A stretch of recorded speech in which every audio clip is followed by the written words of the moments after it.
This video is part of the GRESB assessment training program. It explains the materiality-based scoring process used in the infrastructure asset assessment and how it applies to the management and performance components.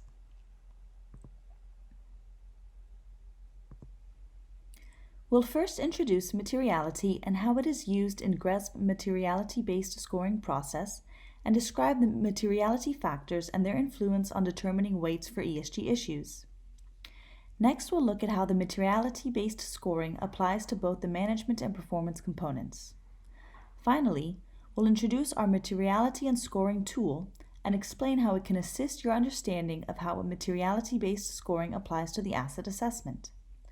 By the end of this lesson, you should be able to understand how materiality-based scoring influences the asset assessment. A materiality assessment is a commonly used process to determine what is material for a business. But what do we mean by material and materiality? There are a range of definitions. Some, like GRESB, use a strict financial definition, while the SEC broadens the definition to include what are sometimes called extra financial issues. And others, like GRI, use an even broader definition encompassing wider issues of concern to external stakeholders. Although these definitions might seem divergent, if taking a long-term view, all issues that are material threaten to become financially important, so these definitions become quite similar. We therefore adopt this definition for material ESG issues. Through referencing industry frameworks and working with our governance groups and stakeholders over many years, we have determined that the following 46 ESG issues may be material for infrastructure assets and their investors. These issues are not static and are reviewed with our stakeholders each year. There are 14 environmental issues, 16 social issues, and 16 governance issues, with new issues for 2020 shown here in green. But infrastructure is a diverse asset class, and it is clear that what is material for one asset, say an offshore wind farm in the North Sea, may not be material for another, like a hospital in a city in Africa. While the list of 46 issues provides good coverage, some of these issues will be more relevant than others for an asset entity based on a range of factors. Therefore, we use materiality-based scoring to ensure that all assets are assessed and scored based on the ESG issues that are most material to their circumstances.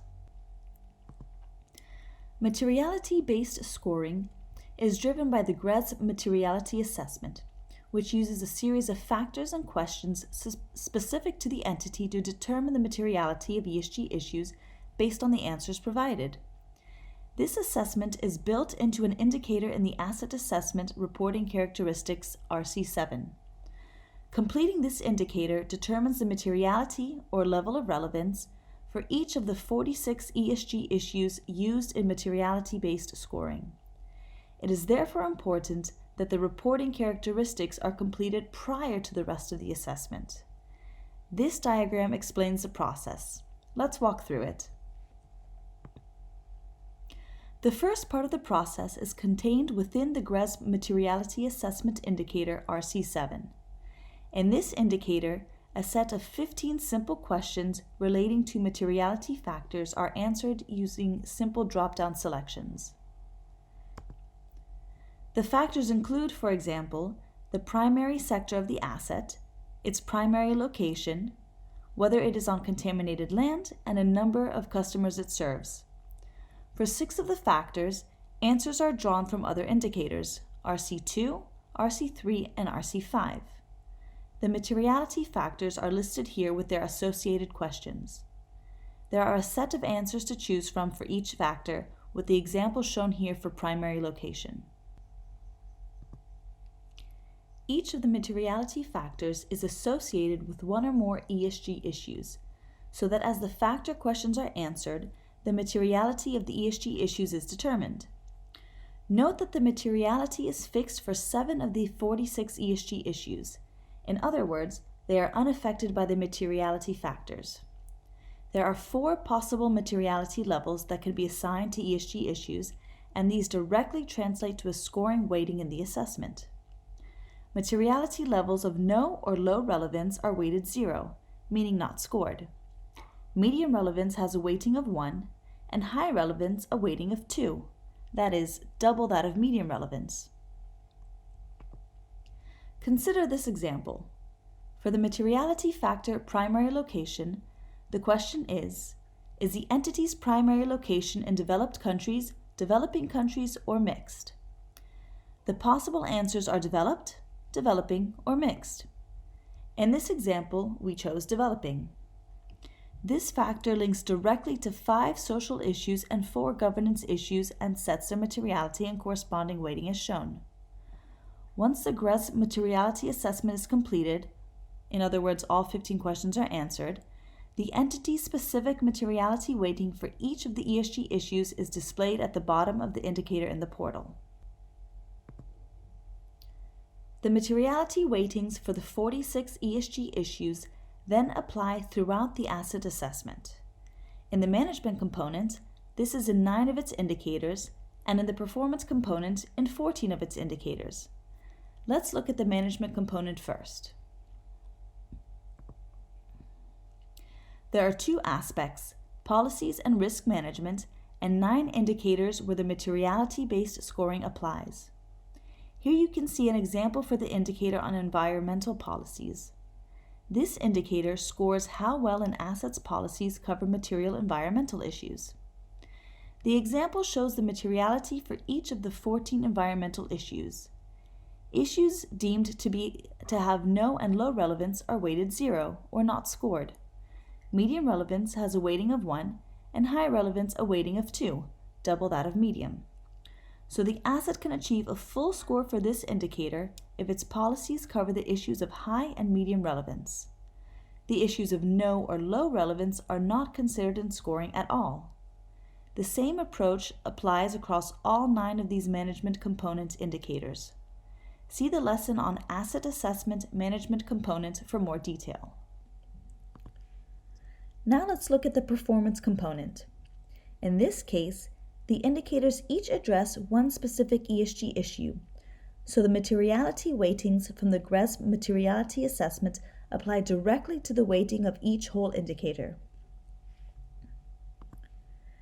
This table shows an example of the application of materiality-based scoring to the performance component. You can see here that the indicators relating to ESG issues of high relevance are weighted highly, in this case energy, and medium relevance moderately, greenhouse gas emissions, biodiversity and habitat, health and safety of employees, and customer satisfaction monitoring. Indicators relating to issues of no or low relevance are not scored.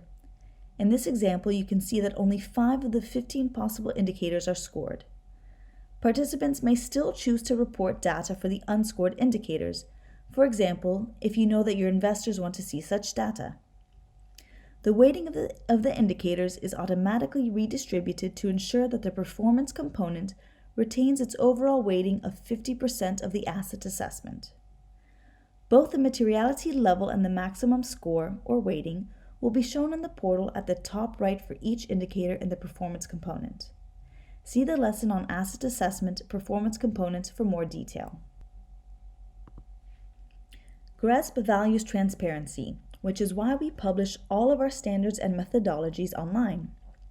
In relation to materiality-based scoring, we recognize that some of the inner workings of this are hard to conceptualize as they operate in the back end of the portal. For those who want to better understand the materiality-based scoring and how it applies to their assets, we provide an Excel-based materiality and scoring tool, which is downloadable from our Asset Assessment and Resources pages on the GRESB website.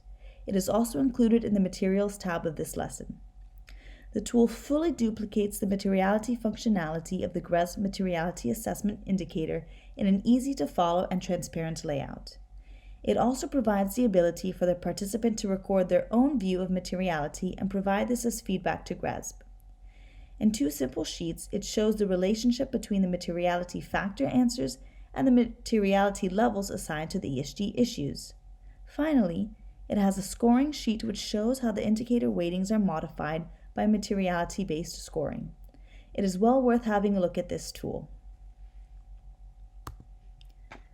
That concludes this lesson. Thank you for taking the time to complete it. We hope that it helped you understand the Asset Assessment's materiality-based scoring system. For any questions, you can contact us at gresb.com/contact.